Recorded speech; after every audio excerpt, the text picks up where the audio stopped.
Ladies and gentleman, Ballari banner ವಾರ್ಗೆ SP ತಲೆದಂಡವಾಗಿದೆ. Congress ಶಾಸಕ ಭರತ್ ರೆಡ್ಡಿ ಹಾಗೂ ಬಿಜೆಪಿ ಶಾಸಕ ಜನಾರ್ದನ್ ರೆಡ್ಡಿ ಸಂಘರ್ಷಕ್ಕೆ ಪೊಲೀಸ್ ವರಿಷ್ಠಾಧಿಕಾರಿಯನ್ನ ಅಮಾನತು ಮಾಡಲಾಗಿದೆ.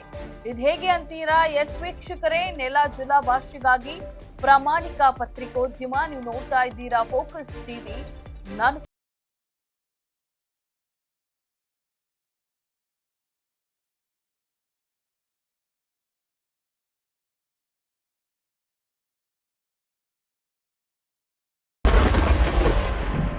ಮಹರ್ಷಿ ವಾಲ್ಮೀಕಿ ಪುತ್ಥಳಿ ನಿರ್ಮಾಣ ವಿಚಾರವಾಗಿ ಬಳ್ಳಾರಿಯಲ್ಲಿನ ಮಾಜಿ ಸಚಿವ ಜನಾರ್ದನ್ ರೆಡ್ಡಿ ನಿವಾಸದ ಬಳಿ ನಡೆದಂತಹ ಬ್ಯಾನರ್ ಬಡಿದಾಟಕ್ಕೆ ಎಸ್ಪಿ ತಲೆದಂಡವಾಗಿದೆ.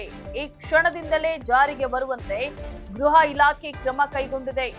ಘಟನೆ ನಡೆದ ಜನವರಿ 1ರಂದಷ್ಟೇ ಐಪಿಎಸ್ ಅಧಿಕಾರಿ ಪವನ್ ನೆಚ್ಕೂರ್ ಅವರು ಅಧಿಕಾರವನ್ನ ವಹಿಸಿಕೊಂಡಿದ್ರು. ಚಾರ್ಜ್ ತೆಗೆದುಕೊಂಡು ಒಂದು ದಿನದಲ್ಲೇ ಪವನ್ ಅವರನ್ನ ಅಮಾನತು ಮಾಡಿ ಗೃಹ ಇಲಾಖೆ ಕ್ರಮವನ್ನ ಕೈಗೊಂಡಿದೆ. ಇದು ಭಾರಿ ಚರ್ಚೆಗೆ ಗ್ರಾಸವಾಗಿದೆ. I have suspended SP Ballari because he was not present in the spot. ಇಷ್ಟಕ್ಕೂ ಕಾಂಗ್ರೆಸ್ ಹಾಗೂ ಬಿಜೆಪಿ ಶಾಸಕರಿಬ್ಬರ ಗಲಾಟೆಗೆ ಐಪಿಎಸ್ ಅಧಿಕಾರಿಯನ್ನ ಅಮಾನತು ಮಾಡಿದ್ಯಾಕೆ? ಯಾರದ್ದೋ ತಪ್ಪಿಗೆ ಮತ್ಯಾರಿಗೋ ಶಿಕ್ಷೆ ನೀಡಿದ್ದು ಎಷ್ಟು ಸರಿ? ಅಸಲಿಗೆ ಗುಂಡು ಹಾರಿಸಿದವರನ್ನ ಬಂಧಿಸುವಂತಹ ಬದಲು ಇದು ಯಾವ ನ್ಯಾಯ ಅನ್ನುವಂತಹ ಪ್ರಶ್ನೆಗಳು ಸಹಜವಾಗಿ ಉದ್ಭವಿಸುತ್ತವೆ. ಇದಕ್ಕೆ ಗೃಹ ಇಲಾಖೆ ನೀಡಿರುವಂತಹ ಕಾರಣ ಇಷ್ಟೇ.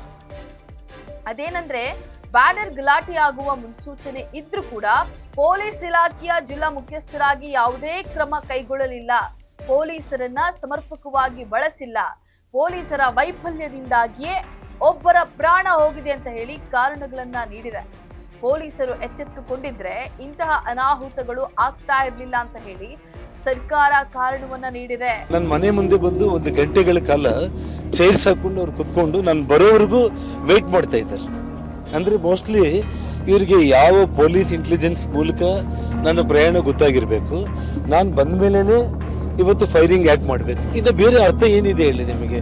ಅಂದ್ರೆ ಯಾವುದೋ ಒಂದು ರೀತಿಯಲ್ಲಿ ಜನಾರ್ದನ್ ರೆಡ್ಡಿಯನ್ನ ಅಂತ್ಯ ಮಾಡಬೇಕು. ನೋಡಿ, ಸಂಚು ಮಾಡದೆ ಇಲ್ಲಿವರೆಗೆ ಅವ್ರನ್ನೇನೋ ಮಾಡ್ಬೇಕಂದ್ರೆ ಇಲ್ಲಿವರೆಗೆ ಬರೋ ಅವಶ್ಯಕತೆ ಇಲ್ಲ. ಅದಕ್ಕೆ ಸಾವಿರಾರು ದಾರಿಗಳು ಇರ್ತವೆ. ಅವನೇನು ದೊಡ್ಡ ಪಾಳೆಗಾರನ ಇಲ್ಲಿವರೆಗೆ ಬಂದು ಮಾಡೋಕ್ಕೆ? ಅವನು ಎಂಥ ಪಾಳೆಗಾರನೋ ಏನು ಅಂತೇಳಿ ಎಲ್ಲರಿಗೂ ಇಡೀ ಬಳ್ಳಾರಿಗೆ ಗೊತ್ತಿದೆ.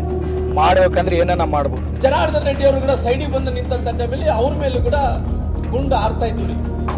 ಅವ್ರು ಸ್ವತಃ ಅವರೇ ನೋಡಿಸಿದ್ರು ನನ್ನ ಮೇಲೆ ಗುಂಡು ಹಾರಿದೆ ಅನ್ನೋಂಥದ್ದು ಅವ್ರು ಕೂಡ ನೋಡಿಸ್ಕೊಟ್ರು.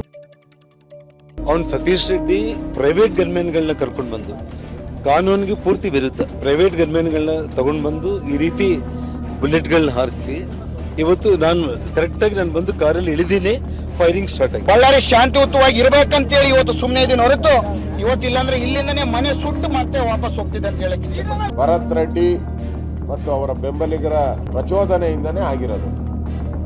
ನೇರವಾಗಿ ಈ ಸಾವಿಗೆ ಭರತ್ ರೆಡ್ಡಿನೇ ಕಾರಣ. ಕೂಡಲೇ ಅವ್ರನ್ನ ಬಂಧಿಸಬೇಕು. ತಾಕತ್ತಿದ್ರೆ ಇವತ್ತು ಕಾಂಗ್ರೆಸ್ ಸರ್ಕಾರಕ್ಕೆ ನಿಮ್ಗೇನಾದ್ರೂ ಈ ನಾಡಿನ ನೆಲದ ಕಾನೂನು ಬಗ್ಗೆ ನಿಮ್ಗೇನಾದ್ರೂ ಗೌರವ ಇದ್ರೆ ಮೊದಲು ನಿಮ್ಮ ಶಾಸಕನನ್ನ ಒತ್ತು ಒಳಗಾಕಿ. ಒಟ್ಟಾರೆ ಬಳ್ಳಾರಿಯಲ್ಲಿ ಶಾಸಕರಿಬ್ಬರ ಪ್ರತಿಷ್ಠೆ